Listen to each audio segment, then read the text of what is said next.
ఇద్దరు ఒకతను పొడి చేశాడు, చనిపోయాడు. వాళ్ళిద్దరూ ఒకప్పుడు ఒకటే గ్యాంగ్, దెబ్బలాట్లు వచ్చినాయి, పొడుచుకున్నారు. ఆ మొమెంటరీగా అదే పార్టీలో వాళ్ళ మధ్యన వ్యాపారాల్లో తగాదాలో, పంపకాల్లో తగాదాలో, దందాల్లో తగాదాలో ఉంటే అల్లాళ్ళు పొడి చూసి వస్తాయి. దాన్ని ఒక సమస్యగా మార్చి చంద్రబాబు నాయుడు గారు మీద దాడి చేయటం అనేది నీతి మాలిన చర్య. ఎవరు కూడా హర్షించరు. మరి దానికి కూడా కొందరు దీన్ని ఈ ప్రభుత్వంలో భారతీయ జనతా పార్టీ కూటమిలో ఉంటే ఒక పర్టికులర్ మతం వారికి ఇక రక్షణ లేదా అని. పొడిచింది ఎవడరా? పొడిపించుకున్నవాడు పొడిచినోడు అదే మతం కదా, వేరే మతం వాడు కాదు కదా. మరి ఎందుకు అలాగా? మరి కొందరు సమాజంలో చిచ్చులు పెడతానికి ప్రయత్నిస్తున్నారు, పేర్లు అప్రస్తుతం. అది బాధ అనిపిస్తుంది. బాబాయిని లేపేసింది ఎవరమ్మా? బాబాయిని లేపింది ఎవరు? వాళ్ళ కుటుంబ సభ్యులే కదా. దానికి నారాసుర రక్త చరిత్ర. సో అలా లేపేది మీరే. అసలు ఎవరి మీద, అక్కడ మిథున్ రెడ్డి గారి మీద ఏదో రాళ్ళు వేశారనో ఏదో ఏదో కామెంట్ చేశారు. నువ్వే కదా నన్ను నా పుట్టినరోజు నాడు అరెస్ట్ చేయించి బాగా కొట్టించావు, వీడియోలో చూసావు. అంతకంటే హింస ఇంకేమైనా ఉంటుందరా బాబు? నువ్వు చెప్తావు నీతులు, ప్రజలు నమ్మాలి. ఎన్ని అరాచకాలు, ఎన్నెన్ని అరాచకాలు, ఎక్కడ ఎంతమందిని నీ సిఐడి గ్యాంగ్, నీ సునీల్ కుమార్ గ్యాంగ్ ఎంత ఎక్స్టార్షన్ చేశారు. ఈ చెప్పిన డబ్బులు ఇస్తావా, నీ కారులో గంజాయి పెట్టమంటావా, పెట్టి నా కొడక నిన్ను ఇంక అసలు బయటికి రావు అనే విధంగా ఎవరు మాట్లాడారు, ఎవరితో మాట్లాడారు అన్నీ ఉన్నాయి. ఏదో ఇప్పుడు ఏదో పెద్ద పత్తిలాగా అసలు నువ్వే పొడిపించేమో ఒకరికి చెప్పి ఇంకొకరిని అనే అనుమానాలు కూడా మాకున్నాయి. ఇప్పుడు రాష్ట్రంలో శాంతి భద్రతలు లేవు, మరి ఢిల్లీ వెళ్ళి ధర్నా, ప్రతిపక్షాలకి పిలుపు. అప్పుడు నన్ను హింసించినప్పుడు నేను ప్రతిపక్షాలకి వేరే పార్టీ నాయకులు అందరికీ చెప్తే ఇదే జగన్మోహన్ రెడ్డి ఫోన్ చేసి అదంతా అబద్ధం, అది నమ్మొద్దు, అంత ధైర్యంగా కొట్టించి చూసినోడివి అంత భయపడిపోయావే.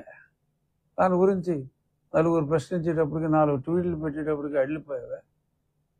అది ఏదో పనులు చేసే ముందు ఉండాలి ఆ జ్ఞానం. సరే ఇప్పుడు మా కేసు తేలిపోద్ది త్వరలో. కానీ ఇప్పుడు ఢిల్లీ వెళ్ళి ఇక్కడ అన్యాయం జరుగుతుంది, రాష్ట్రపతి పాలన కావాలా అంటే మీరు పొడుచుకుని చచ్చిపోతే రాష్ట్రపతి పాలన కావాలా? ఎంతకంటే సిగ్గు ఉంటుందా? సో మళ్ళీ పేపర్లో రాయించుకుంటారా, ఏదో అందరినీ మళ్ళీ డబ్బులు ఇచ్చి రోడ్డు మీదకి రమ్మని చెప్పి అబ్బో తగ్గని ప్రజాభిమానం. మళ్ళీ కొంతమంది ఎర్ర లిస్టులు బయలుదేరతారు, ఇంకా జగన్కి తగ్గని ప్రజాభిమానం. 40% వచ్చినాయి కదా ఓట్లు, వస్తారు అందులో. మిమ్మల్ని ప్రేమించే అభిమతం ఉన్నవాళ్ళు వస్తారు. దానికి ఒక 2000 మందిని పోగేసుకుని మళ్ళీ ఏదో కొత్తగా ఏదో ప్రబంధనం సృష్టిస్తున్నట్టు అవసరమా? ఎంత చేసినా ఉపయోగం లేదు. మళ్ళీ 5 ఏళ్ళ దాకా కనీసం మంచి పనులు చేయండి. శాసనసభలో నిర్మాణాత్మక పాత్ర పోషించగలిగితే నిజాలతో పోషించండి. ఇలాగ మీరు చంపేసుకుని మళ్ళీ ఇలాగ మమ్మల్ని ఇలా చేస్తున్నారు అలా చేస్తున్నారు అని చెప్పి మాట్లాడతాం. అరే నా ఫ్లెక్సీ ఒకటి కట్టించారా రాస్కెల్స్ మీరు? మా వాళ్ళు నా ఫ్లెక్సీ కట్టుకుంటానంటే ఎన్ని కేసులు పెట్టారు ఫ్లెక్సీలు కట్టిన వాళ్ళ మీద. మీరా లా అండ్ ఆర్డర్ గురించి మాట్లాడేది? సిగ్గు లేదు మీకు. ఇవాళ లా అండ్ ఆర్డర్ గురించి మాట్లాడటానికి సిగ్గు లేదు. అసలు తెలుగుదేశం పార్టీలో కొట్టించుకున్న వాళ్ళని చూశాను తప్ప కొట్టిన వాళ్ళు నేను ఇప్పుడు దాకా చూడాల. ఎందుకంటే తిరిగి కొడతానంటే మా ముఖ్యమంత్రి గారు ఒప్పుకోడు. కేసులు పెట్టాలి, ధర్మం ప్రకారం జరగాలి అని